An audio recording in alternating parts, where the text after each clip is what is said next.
Welcome to The Explainer. Today we're going to unpack a really fascinating, step-by-step logical cascade of a classic legal ruling regarding dietary mixtures.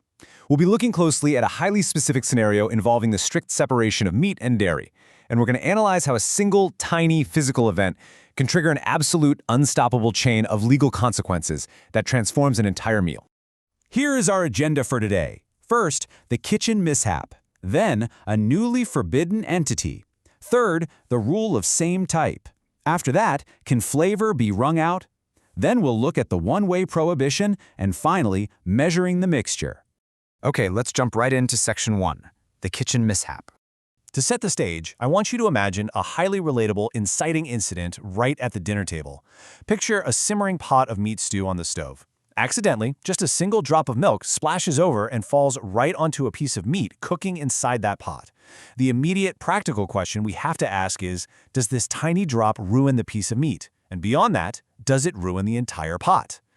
The source text gives us a super clear physical timeline that dictates the legal reality. Step 1, the milk drops onto the meat. Step 2, the meat absorbs the milk's flavor. Now, the absolutely critical threshold here is flavor. If the drop is so infinitesimally small that it can't impart any detectable taste to the meat, well, the mixture is just nullified, no harm done. But the very second that drop is large enough to impart its flavor into that specific piece of meat, we hit Step 3. A profound legal shift occurs. The physical absorption triggers an immediate, undeniable change in the legal status of the food. Which brings us to Section 2, a newly forbidden entity. Now, this is where the prominent scholar Rav steps in, and his interpretation of that legal shift is what drives this whole analysis.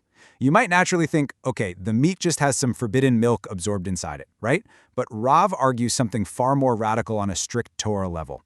He rules that the meat doesn't just have milk in it. The absorption fundamentally alters the meat's legal identity. It completely transforms into non-kosher meat.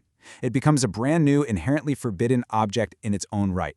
It is no longer kosher meat carrying milk. It is entirely, chemically, and legally a forbidden entity. Let's move to Section 3, the rule of same type, and see how this builds into a huge problem. Because that single piece of meat has now become a newly forbidden entity, we essentially have a massive domino effect on our hands. Think about it. This newly forbidden meat is sitting in a pot right alongside perfectly normal pieces of kosher meat. Now, in standard mixture laws, a small forbidden item can often be nullified if it's vastly outnumbered by permitted food. But there is a strict legal rule at play here. A substance cannot be nullified by a permitted substance of the same type. Because the forbidden object is a piece of meat, and the surrounding kosher objects are also pieces of meat, they are the exact same type. They legally cannot cancel each other out. The result? That one single piece renders all the other meat in the pot forbidden, completely regardless of the size or volume of the pot. And this brilliantly illustrates the practical culinary reality of this ruling, which really comes down to the gravy. The scholars point out that the nature of the liquid in the pot determines the ultimate fate of your dish. If the meat fell into thin gravy, essentially a water-based broth, that broth is considered a different type of substance than the meat. Therefore, the vast volume of thin broth can successfully nullify the newly forbidden piece of meat, and your dinner is saved. But if it's a thick gravy composed heavily of rendered meat fats and meat residue, the gravy is legally considered the same type as the meat. In that thick stew, nullification is impossible and the entire pot is sealed as non-kosher. Okay, moving on to Section 4. Can flavor be wrung out? Faced with this cascading prohibition, some scholars actually presented a pretty brilliant physical loophole. They argued, what if we physically intervene? They suggested that, and I quote, an item that can be wrung out to remove the forbidden substance is permitted. The logic is really sound.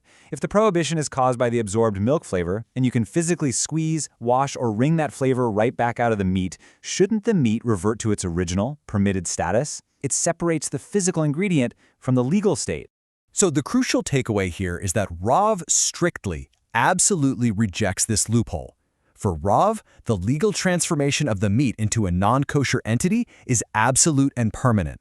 Even if you theoretically could wring out every last microscopic drop of milk, it simply doesn't matter. The item remains permanently forbidden. Once that threshold of flavor was crossed, the object was legally reclassified, and literally no amount of physical squeezing or washing can reverse a legal transformation. Let's pivot slightly to Section 5, the one-way prohibition.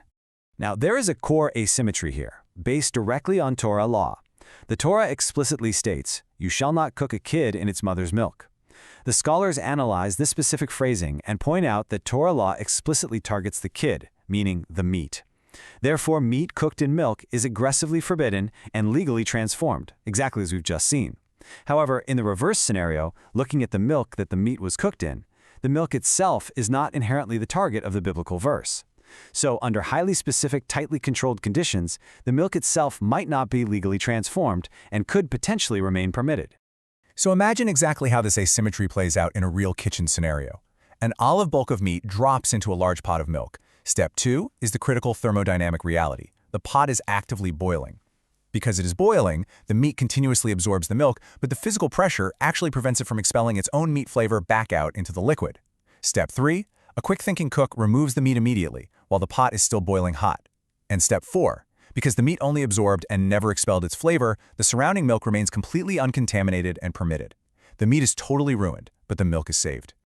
Finally, let's wrap up with Section 6, measuring the mixture.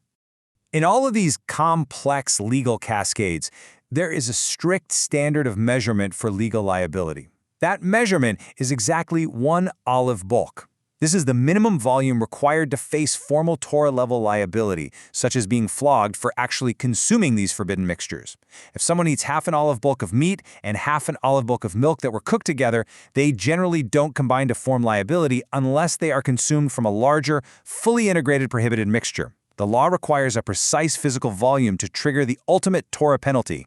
We've traced how a single drop of milk can fundamentally rewrite the identity of a piece of meat, cascade through a stew via the rule of the same type, and permanently defy any attempt to reverse the process by being wrung out.